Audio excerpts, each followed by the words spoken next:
नमस्कार दोस्तों, स्वागत है आपका हमारे Facebook channel Haryana media news पर। दोस्तों, एक बार फिर दोबारा हम आपके सामने लेकर आए हैं लक्ष्मीकांत शर्मा जी को, वही कांग्रेस के निर्भीक बेबाक लीडर जो आज हम उनकी फेसबुक आईडी पे देख रहे थे कि वो कुछ उन्होंने शब्द लिखे हैं, बहुत वायरल भी हो रहे हैं उनके शब्द, वो कि काश नरेंद्र मोदी जी देश के प्रधानमंत्री होते।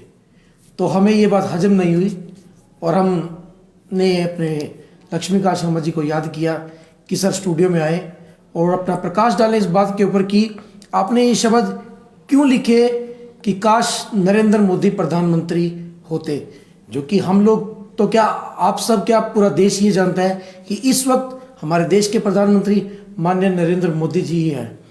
हाँ जी सर, आपने ये शब्द लिखे, इसका लिखने का पूर्ण विवरण दीजिए कि आपने ये शब्द क्यों लिखे।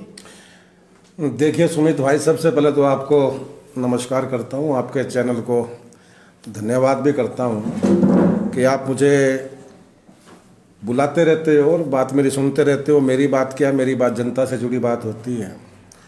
जनता के मुद्दे उठाना, देश की समस्याओं को आम आदमी के सामने रखना और आम आदमी की समस्या को सरकार के सामने रखना मेरे जीवन का ध्येय है और मैं हमेशा करता रहता हूँ। मैं कांग्रेस का नेता हूँ और कांग्रेस की भी यही नीति है।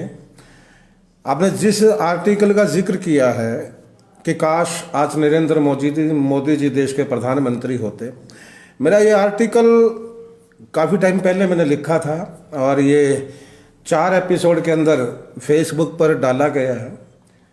आपने ठीक कहा कि नरेंद्र मोदी जी आज देश के प्रधानमंत्री हैं, सही बात आपकी है, लेकिन मेरा मानना कुछ और है। मेरा मानना यह है कि नरेंद्र मोदी जी शारीरिक रूप से देश के प्रधानमंत्री की कुर्सी पर बैठे हैं, शायद सोच के हिसाब से नहीं बैठे, नीतियों के हिसाब से वो प्रधानमंत्री की कुर्सी पर नहीं है। उसकी वजह बड़ी साफ सी है। 2014 से पहले के वाक्यात हैं, मैंने उन्हीं को, वो जो एपिसोड जो मैंने लिखा है, जो फेसबुक पर लिखा है, मेरे पेज पर भी मैंने वो डाला है, वो 4 एपिसोड के अंदर वो आर्टिकल मैंने डाला है। उस आर्टिकल के अंदर चारों में 4 अलग अलग समस्याएं हैं। वो समस्याएं हैं जो हिंदुस्तान के लिए सबसे ज़्यादा जरूरी हैं और सबसे ज़्यादा ज़रूरत हिंदुस्तान की आज के टाइम में थी। वो चीन समस्या को लेकर के है, वो नेपाल की समस्या को लेकर के है, वो कोरोना की समस्या को लेकर के है, वो महंगाई की समस्या को लेकर के है। 4 आर्टिकल हैं वो। हालांकि वो मैं अभी और उसको पूरा करूंगा, वो श्रृंखला आगे चलेगी। अभी कितने एपिसोड बनेंगे, क्योंकि ये तो घटनाएं घटती जा रही हैं, लेकिन वो 4 एपिसोड के बाद मैंने उसको अभी बंद किया हुआ है फिलहाल। तो अब जैसे उसमें एक एपिसोड चीन का आता है, तो मैंने इसीलिए लिखा था उस वक्त पे जब ये चीन ने हमारे 20 सैनिकों की शहादत ली थी उस वक्त पे, क्योंकि नरेंद्र मोदी जी 2014 से पहले हर मंच पर चीख कर बहुत जोर से बोला करते थे कि अगर नरेंद्र मोदी देश का प्रधानमंत्री होगा तो चीन का नामो निशान मिट जाएगा, पाकिस्तान दुनिया के नक्शे से गायब हो जाएगा। लेकिन हुआ क्या साहब कि मोदी जी के प्रधानमंत्री बनने के बाद ही चीन ने हमारे 20 सैनिकों की शहादत ली, बेवजह शहादत ली। कोई युद्ध में शहीद नहीं हुए सैनिक हमारे, वो चीन ने हमारे सैनिकों की जान ली। मैं कहता हूँ शहादत तो हमारे सैनिकों ने दी है, लेकिन चीन ने उनके साथ जो किया वो बड़ा क्रूर वो था। लेकिन उससे भी ज़्यादा जो सबसे बड़ा दिक्कत जहाँ मुझे होती है कि जिस देश का प्रधानमंत्री पार्लियामेंट में खड़ा होकर के ये बात कहता है कि चीन ने हमारी 1 इंच भूमि पर कदम नहीं रखा, कब्जा नहीं किया, उसी देश का रक्षा मंत्री कहता है कि चीन हमारी सीमाओं में घुसा हुआ है, उसी सरकार का एक मंत्री जनरल वीके सिंह जी, कौन सा पद है, वो कहते हैं कि टेंट में आग लग गई थी, झड़प मामले को उलझाया गया। तो मेरा जो आर्टिकल था वो चीन बेस्ड था कि काश नरेंद्र मोदी जी प्रधानमंत्री होते तो शायद चीन की इतनी औकात ना होती, इतनी हिम्मत ना होती। अभी 2 दिन पहले का वाक्य भी बताता हूं मैं कि अब भी सरकार के कुछ मंत्री मानते हैं, सरकार का ऑफिशियल रिकॉर्ड भी मानता है कि चीन कई किलोमीटर तक हमारी सीमाओं में घुसा हुआ है। तो मेरा यहां मानना यह है कि देखिए, मोदी जी कहते थे कि अगर मैं प्रधानमंत्री बनूंगा तो मैं चीन को दुनिया के नक्शे से मिटा दूंगा, उसकी बुरी हालत कर दूंगा। तो भाई चीन देश के नक्शे से तो नहीं मिटा, दुनिया के नक्शे से तो नहीं गया साहब, वो तो आज भी खड़ा है। तो इसका मतलब क्या है कि नरेंद्र मोदी जी प्रधानमंत्री नहीं है, यही बनता है। दूसरा एक मेरा कोरोना को लेकर के था एपिसोड इसमें, कि जिस वक्त लॉकडाउन बिना किसी नीति के, बिना किसी योजना के 24 मार्च 2020 को लगाया गया था, उस वक्त नरेंद्र मोदी जी ने कहा था कि 56 इंच की छाती से टकराकर कोरोना हिंदुस्तान में घुस नहीं पाएगा। उसी कोरोना ने पूरे हिंदुस्तान के अंदर तबाही मचाई, लाखों लोगों की जान गई, करोड़ों लोग कोरोना से संक्रमित भी हुए। मैं ये नहीं कहता कि इसमें कहीं भाई कोई बीमारी का मामला है, महामारी का मामला है, मैं इसको दूसरे वे में ले जाना नहीं चाहता, लेकिन एक बात कहना चाहता हूं साहब, जिस चीज के लिए आप आगे बढ़ करके आते हैं उस चीज की जिम्मेदारी लेना भी तो आपका फर्ज बनता है ना। जब हर टीवी चैनल पर, जो गोदी मीडिया के चैनल हैं, हर चैनल पर एक ही बात चलती थी कि मोदी जी के छाती से टकरा करके कोरोना के कार्टून के रूप में दिखाया गया था और उसका मजाक भी उड़ाया गया था, एक महामारी का मजाक उड़ाया गया हमारे गोदी मीडिया द्वारा कि वो कोरोना का जो कार्टून है वो मोदी जी के छाती से टकराता है और वो भाग जाता है हिंदुस्तान छोड़ के। ये उन तब की बात है जब मोदी जी ने कहा था कि 18 दिन महाभारत चली थी और 21 दिन कोरोना काल चलेगा, तो 21 दिन के बाद हिंदुस्तान में कोरोना नहीं मिलेगा। लेकिन हुआ साहब क्या, उसका उल्टा हुआ। तब मैंने ये आर्टिकल लिखा था कि काश नरेंद्र मोदी जी देश के प्रधानमंत्री होते तो कोरोना देश में नहीं घुसता। कोरोना के घुसने का मतलब क्या है कि नहीं है मोदी साहब। नेपाल जैसा देश जो हिंदुस्तान के टुकड़ों पर पलता है, वो भारत को आंखें दिखाता है, तो इसका मतलब नरेंद्र मोदी जी प्रधानमंत्री नहीं है। तो इन्हीं समस्याओं को लेकर के, महंगाई पर मैंने लिखा था कि जब कांग्रेस की सरकार थी, मोदी साहब सत्ता में नहीं थे, स्मृति ईरानी, क्या हरियाणा का एक और अनिल विज, और वो बहुत से लोग इनके, विजय अग्रवाल जो इनके दिल्ली के थे, कुछ लीडर और बहुत से सारे जो इनके थे, जितने भी भारतीय जनता पार्टी के नेता थे, कभी खाली सिलेंडर लेकर के जनता में घूम रहे हैं, कभी नंगे बदन घूम रहे हैं, कपड़े उतार करके प्रदर्शन करते हैं। डीजल का रेट बढ़ गया, पेट्रोल का रेट बढ़ गया, 60 रुपए तक गया कांग्रेस के राज में। जबकि अंतरराष्ट्रीय स्तर पर कच्चे तेल की जो कीमतें थी वो आसमान छू रही थी, तब भी कांग्रेस के राज में 60-65 रुपए तक का डीजल पेट्रोल गया। लेकिन नरेंद्र मोदी साहब जैसे ही प्रधानमंत्री बनते हैं, पूरी दुनिया के अंदर कच्चे तेल की जो कीमतें थी वो 40-50 से नीचे तक आई हैं। कच्चे तेल की जो कि प्रति बैरल, उसके हिसाब से 20-30 रुपए डीजल पेट्रोल के रेट बनते थे हिंदुस्तान के अंदर। लेकिन हुआ क्या कि आज 90 के आसपास पेट्रोल है और 80 के आसपास डीजल। अभी सुबह डलवा करके आया हूँ साहब, 78 रुपये 63 पैसे का डीजल प्रति लीटर अपनी गाड़ी में सुबह डलवाया है। तो मुझे लगा कि आज नरेंद्र मोदी जी देश के प्रधानमंत्री नहीं है, क्योंकि नरेंद्र मोदी जी अगर हिंदुस्तान के प्रधानमंत्री होते तो डीजल और पेट्रोल की इतनी औकात कहाँ थी भाई। आप गैस सिलेंडर की बात कर लीजिए, 450 रुपये का सिलेंडर स्मृति ईरानी सर पे उठा करके घूमती थी, चूड़ियां अपनी जेब में रखती थी प्रधानमंत्री को भेजने के लिए। मनमोहन सिंह जी प्रधानमंत्री थे और स्मृति ईरानी इतनी चूड़ियां अपने गोज में लेकर के घूमती थी कि जब चाहे उसको भेंट कर दे। आज वो स्मृति ईरानी कहाँ है, जबकि 750-800 रुपये का सिलेंडर गैस का हो गया है। तो मुझे लगता है कि नरेंद्र मोदी जी देश के प्रधानमंत्री नहीं है। आप इसको व्यंग्य लगाइए, आप इसको मेरे मन की भावनाएं लगाइए, लेकिन हकीकत यही है कि या तो आप वादा ऐसा मत कीजिए कि मैं आऊंगा और यह खत्म कर दूंगा, अगर आए हो तो उसको पूरा कीजिए, और अगर आप उसको पूरा नहीं कर रहे, इसका मतलब आप गद्दे पर नहीं, आप शारीरिक रूप से बैठे हैं, सोच और नियत के हिसाब से नहीं बैठे। उन्हीं को लेकर के ये मेरे जो 3-4 एपिसोड का जो आर्टिकल था जो चल रहा है आजकल के, वो मैंने इन समस्या को लेकर के लिखा था। तो अभी एक और बात जो आज हम सोशल मीडिया के माध्यम से देख रहे हैं, हमारे साथी मित्रगण मतलब अपने अपने न्यूज़ चैनल से भी दिखा रहे हैं, हमने भी दिखाया, हमने भी देखा है कि एक रोने का ट्रेड चल गया है। कि जैसे सबसे पहले जब किसान आंदोलन 26 जनवरी के बाद उपद्रव हुआ, दिल्ली के अंदर हिंसा हुई, तो राकेश टिकैत जी ने, शायद ऐसा लगा राकेश टिकैत को कि आंदोलन खत्म ही समझो, या ये लगा लो कि देशद्रोह का मुकदमा उनके ऊपर चला, FIR उनकी लगी कि उनको पुलिस पकड़ने आएगी। उन भावनाओं में वो बहे और वो रो पड़े। उनके रोने का ये असर हुआ कि एक किसान आंदोलन ने एक जबरदस्त मोड़ लिया और दोबारा किसान जो थे दोबारा आंदोलन के साथ जुड़ गए, वो आंदोलन दोबारा खड़ा हो गया। उसके बाद नरेंद्र मोदी जी संसद में रोए, फिर गुलाम नबी आजाद जी और भी बहुत से नेता, चाहे वो कांग्रेस के चाहे वो बीजेपी की, एक रोने का एक ट्रेड सा चल चुका है। ये भाई रोना, भाई आखिर हमारे हिंदू धर्म शास्त्र के अंदर लगा, कहीं भी कहते हैं भाई रोना नहीं चाहिए, रोना तो नुकसान ही देगा और अच्छा नहीं, शुभ नहीं होता। तब ये रोने की भी क्या बातचीत चल गई जी। देखिए साहब, अब आपने बात उठाई है इसमें दो तरीके की हैं। आंसू खुशी के होते हैं और आंसू गम के भी होते हैं। आंसू ड्रामे के भी होते हैं, नाटक के भी होते हैं। अब आप फिल्मों में देखिए साहब, मैं यहाँ थोड़ा सा जिक्र लूँगा, आपके 1-2 मिनट लूँगा। फिल्में आप देखते हैं, मैं भी देखता था बचपन में, अब तो नहीं देखता क्योंकि अब तो फिल्मों वाले नकली हो गए सारे के सारे। फिल्में देखते थे तो फिल्मों में कभी अजय देवगन रोता था, कभी वो रोता था, कभी हेमा मालिनी रोती थी, कभी धर्मेंद्र रोता था। लेकिन क्या वो हकीकत में रोते थे? नहीं, वो हकीकत में नहीं रोते थे। वो मैंने सुना है कि कुछ ग्लिसरीन वगैरह आंखों में लगा लेते थे, रोने का नाटक करना पड़ता था फिल्मों में दिखाने के लिए। कुछ कलाकार ऐसे होते थे कि वो बिल्कुल रो के असली दिखा देते थे, या किरदार की मजबूरी लगा किरदार के अंदर इतना घुल जाते थे वो कि रो पड़ते थे उस किरदार को। नहीं, वो असल में तो कहाँ रोते थे भाई, ऐसा कोई नहीं है जो इसने बिना बात के रोगा। यहाँ पे 2 एपिसोड हुए हैं।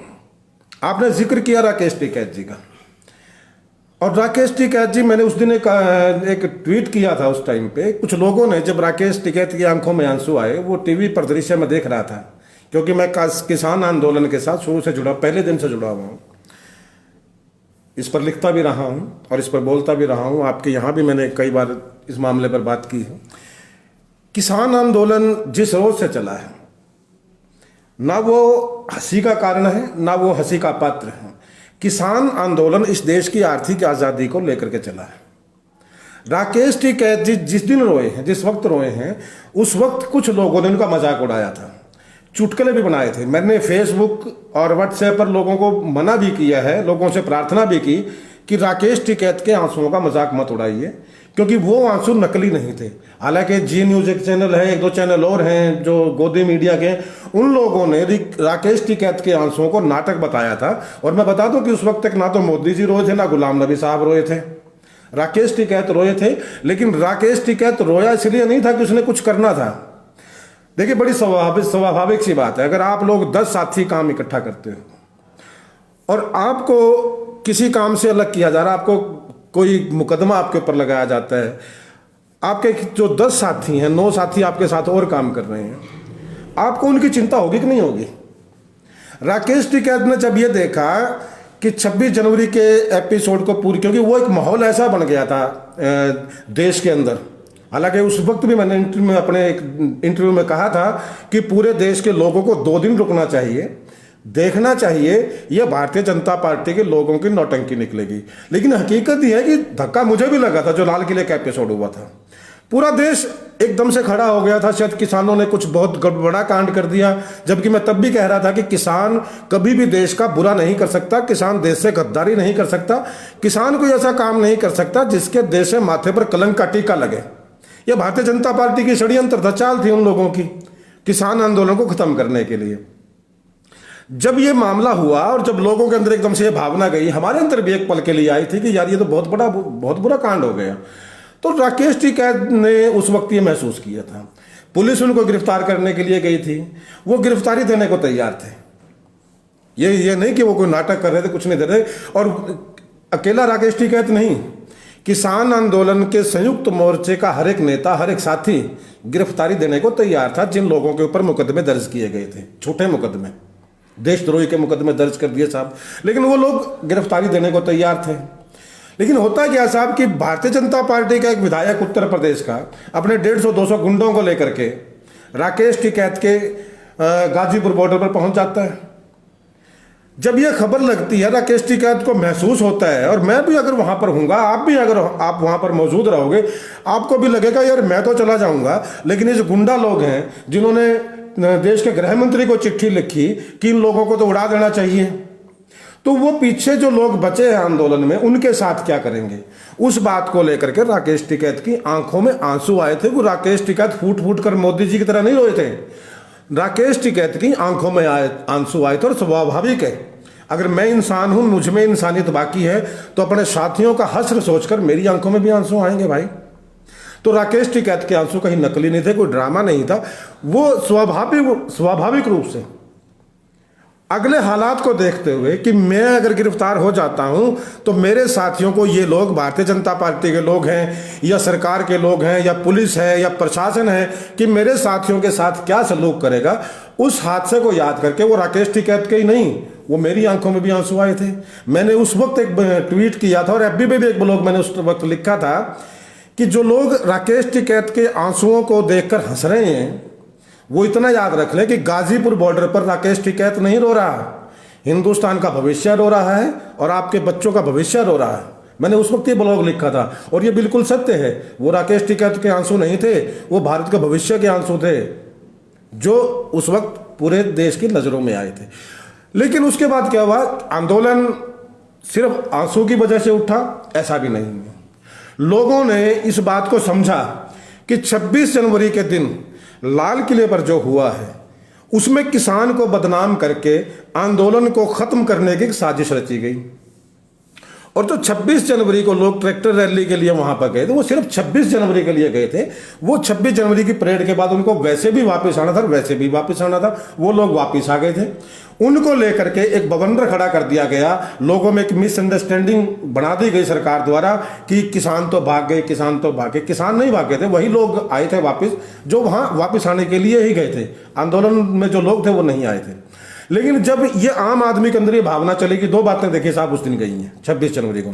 और मैं आपके कैमरे के सामने बैठ करके कहता हूं कि जो लोग इस चैनल को देख रहे हैं या भविष्य में इस वीडियो को देखेंगे, 26 जनवरी 2021 का दिन अपनी डायरी में, अपने नोटबुक में, अपने दिल पर लिख के रख लें कि 26 जनवरी 2021 के दिन जो दीप सिद्धू ने किया सरकार के इशारे पर, उसकी वजह से 2024 में भारतीय जनता पार्टी का तख्ता पलट होगा और भारतीय जनता पार्टी के लोगों को हिंदुस्तान के अंदर घुसने के लिए जमीन नहीं मिलेगी, हल्कों के अंदर जाने के लिए सांसदों को, इनके और विधायकों को। ये 26 जनवरी 2021 के एपिसोड की वजह से होगा, क्योंकि हिंदुस्तान की जनता ने बहुत नजदीक से जाकर के देख लिया कि 26 जनवरी को जो कांड करवाया गया वो दीप सिद्धू के माध्यम से किन लोगों ने करवाया।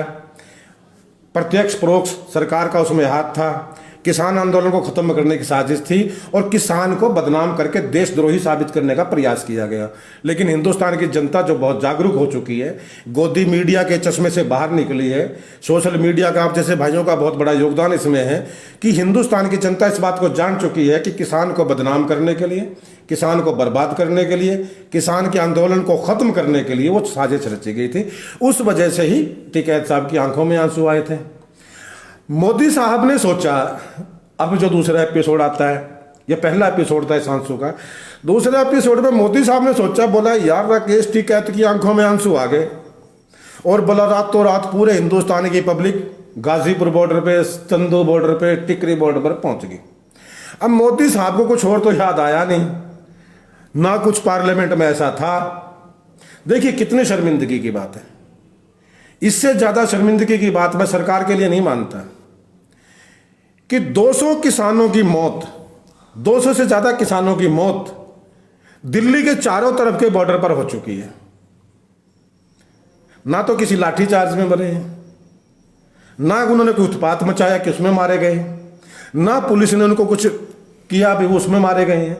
वो शांतिपूर्वक तरीके से आंदोलन करते हुए 200 से ज्यादा किसान वहां पर शहादत को प्राप्त हो चुके हैं।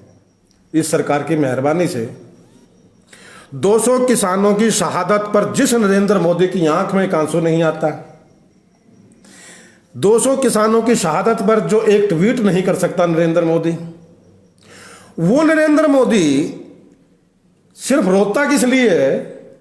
वो कहता कि मेरा एक बहुत अच्छा मित्र है गुलाम नबी आजाद, राज्यसभा से वो रिटायर हो रहा है, एक प्लान दोबारा भी चुनकर आ सकता है, उसके लिए मोदी साहब की आंखों में आंसू आए, वो टप टप टप टप वो गिरते मैंने भी देखे हैं। इतना इमोशनल आदमी हो गया। कमाल की बात है कि 200 किसानों की मौत पर एक आंसू जिसकी आंख पर नहीं आता, वो गुलाम नबी आजाद या एक राज्यसभा के सांसद की विदाई पर इतना फूट फूट कर रोता है। कमाल है यार, मैं तो हद मान गया। क्यों रो रहे थे? टोटल ड्रामा नहीं था क्या? अगर वो इमोशनल, देखिए आंसू किसकी आंख में आते हैं, या ड्रामा करेगा तब आएंगे, या इमोशनल कोई आदमी होगा मेरे जैसा, कोई सच्चा आदमी होगा, उसकी आंख में आएंगे। अब अगर मोदी साहब सच्चे हैं तो भाई 200 किसानों की मौत पर आंसू क्यों नहीं आते उनकी आंख में? तो बड़ा सीधा सा जवाब है साहब कि एक ड्रामा। भाई अब और तो कुछ बचा नहीं है, कुछ सामने है ही नहीं है, दुनिया लुट चुकी है, तबाही आ चुकी है उनकी नजरों में। उनको पता है कि भारतीय जनता पार्टी का फातिया पड़ा गया आज के टाइम में, गारंटी के साथ। तो एक इमोशनल कार्ड खेल ले, लेकिन टाइमिंग गलत होगी साहब।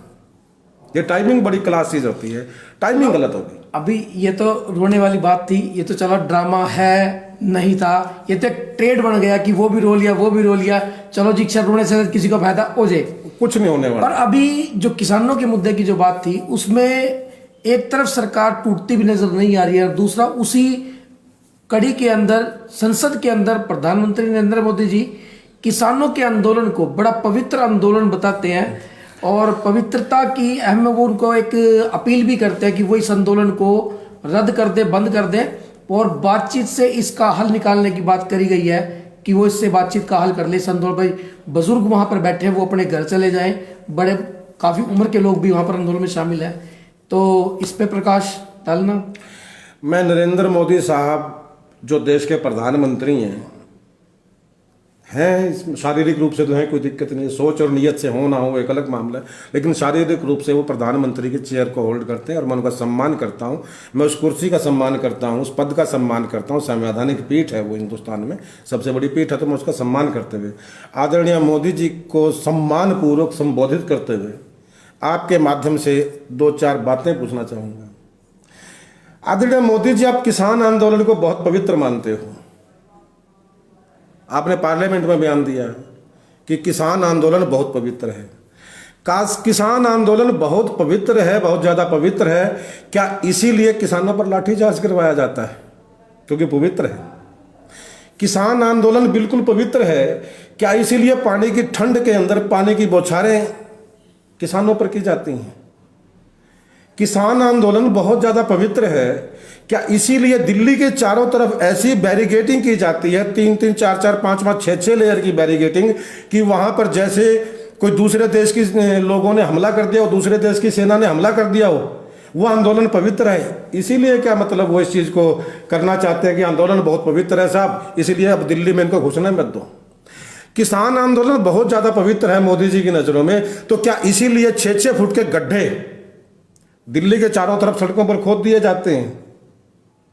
किसान आंदोलन बहुत ज्यादा पवित्र है। क्या इसीलिए इतने बड़े बड़े सरिये काटकर, किले नहीं, इतने बड़े बड़े सरिये के टुकड़े काटकर उनको नुकीली किले बनाकर और सड़कों पर गाड़ दिया जाता है ताकि किसान वहां पर गिरे तो चोट खाए, मरे खपे, जो मर्जी हो? इसीलिए बहुत ज्यादा पवित्र है। और सबसे बड़ा मोदी साहब से मैं एक प्रश्न पूछना चाहता हूं आप भाइयों के माध्यम से। किसान आंदोलन बहुत ज्यादा पवित्र है, मोदी साहब पार्लियामेंट में कहते हैं। क्या इसीलिए 200 से ज्यादा किसानों की मौत पर एक आंसू आपकी आंख पर नहीं आता? एक ट्वीट आप नहीं कर सकते कि मुझे खेद है, मुझे दुख है कि 200 किसानों की शहादत इस आंदोलन में हो चुकी है, मैं आंदोलन को वापस लेने की अपील करता हूं। पार्लियामेंट का बयान उठाइए साहब। वहां भी मोदी साहब का यही कहना है कि किसान आंदोलन बहुत पवित्र है और किसानों को ये वापस लेना चाहिए। वहां भी ये शब्द नहीं बोले गए कि किसान आंदोलन के 200 से ज़्यादा किसान शहीद हो चुके हैं, 200 से ज़्यादा किसानों की मौत हो चुकी है। मैं देशवासियों से अपील करता हूं कि किसान आंदोलन को वापस लें। वहां भी 200 आदमियों की मौत का जिक्र नहीं है। जो आदमी एक पार्लियामेंट मेंबर की विदाई पार्टी में रो पड़ता है, उसकी आंख में 200 किसानों की मौत पर एक आंसू नहीं आता। क्या साबित करना चाहते हो साहब? किस बात का पवित्र है? हाँ, आपकी पवित्रता हो सकती है इस हिसाब से। मुझे याद आता है कि आज़ादी के आंदोलन का एक वाक्य है कि श्यामा प्रसाद मुखर्जी जी इनके बड़े नेता होते थे जनसंघ के। जब कांग्रेस ने आंदोलन चलाया था महात्मा गांधी के नेतृत्व में, अंग्रेजों भारत छोड़ो 1942 के अंदर, उस आंदोलन की जो मुखालफत है, जो उस आंदोलन के अंदर श्यामा प्रसाद मुखर्जी जी हैं, वो अंग्रेजों को चिट्ठियां लिखते हैं आंदोलन को खत्म करने के लिए। क्या शायद ये इनकी नज़रों में पवित्रता के मायने मुझे लगता है कुछ हो रहा है। मोदी जी की नज़रों में ये पवित्रता उस चीज़ को मानते हैं कि खत्म कर दिया जाए, वो पवित्र है। श्यामा प्रसाद मुखर्जी जो चिट्ठी लिखते हैं अंग्रेजों को कि 1942 के भारत छोड़ो आंदोलन को कुचल दिया जाए, खत्म कर दिया जाए, वो उनके पवित्र वचन थे। शायद इसीलिए मोदी साहब को ये याद आया कि भाई किसान आंदोलन को खत्म कर दिया जाए, वापस ले लिया जाए, क्योंकि ये बहुत पवित्र है। एक शख्स इस दुनिया के अंदर मुझे बताइए जो पवित्र चीज़ को खत्म करना चाहता हो। अगर किसान आंदोलन पवित्र है, आप मानते हो, तो आप उन लोगों को किसान क्यों नहीं मानते? देखिए दोगलापन क्या है भारतीय जनता पार्टी की सरकार का, दोगलापन। पहले आप उनको किसान नहीं मानते थे, कभी खालिस्तानी, कभी आतंकवादी, कभी माओवादी, पता नहीं कौन कौन से वादी बताए साहब। एक वक्त आया कि आपने उनको आतंकवादी, खालिस्तानी बताना बंद कर दिया। आपका बहुत बड़ा एहसान है इस देश के किसान के ऊपर। फिर आपने उसको पंजाब का किसान कह के गीत गाने शुरू कर दिए। अब आपको पता लग गया कि पंजाब का किसान नहीं, हरियाणा का, उत्तर प्रदेश का, दिल्ली का, छत्तीसगढ़ का, बिहार का, उड़ीसा का, मध्य प्रदेश का सारा किसान इसमें है। चलो आप इस बात पे आए कि हाँ किसान है, इस बात पर तो आए।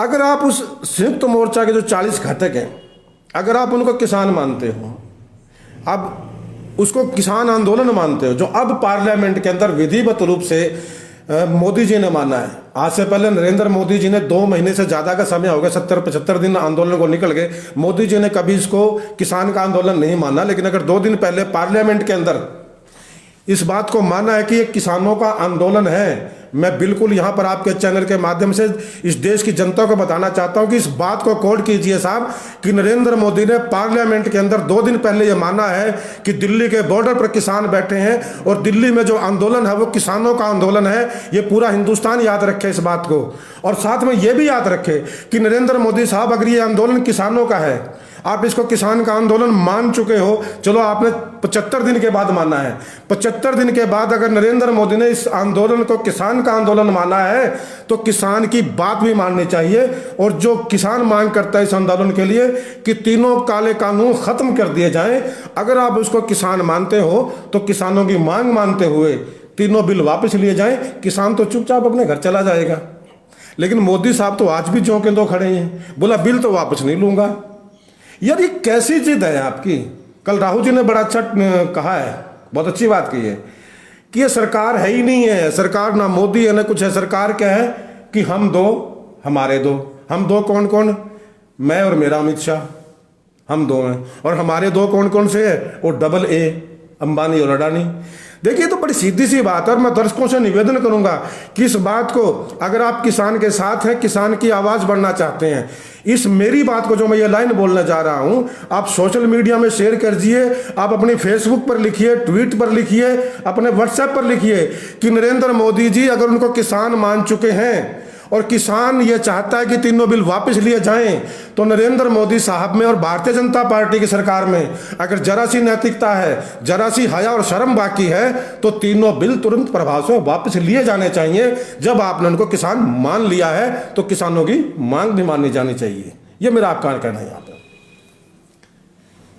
तो ये थे बेबाक लीडर लक्ष्मीकांत शर्मा जी। इन्होंने अपने विचारों से हमारे सभी लगभग प्रश्नों का उत्तर दिया और नरेंद्र मोदी जी से अपील कर रहे हैं कि किसानों की बात मान ले और ये आंदोलन वापस कर ले, ताकि वो किसान जो अब तक काफ़ी दिनों से बॉर्डर के ऊपर पड़े ही हुए हैं और अपनी लड़ाई लड़ रहे हैं, तो अनुरोध है हमारे चैनल के माध्यम से इन तीनों काले कानूनों को वापस ले लिया जाए।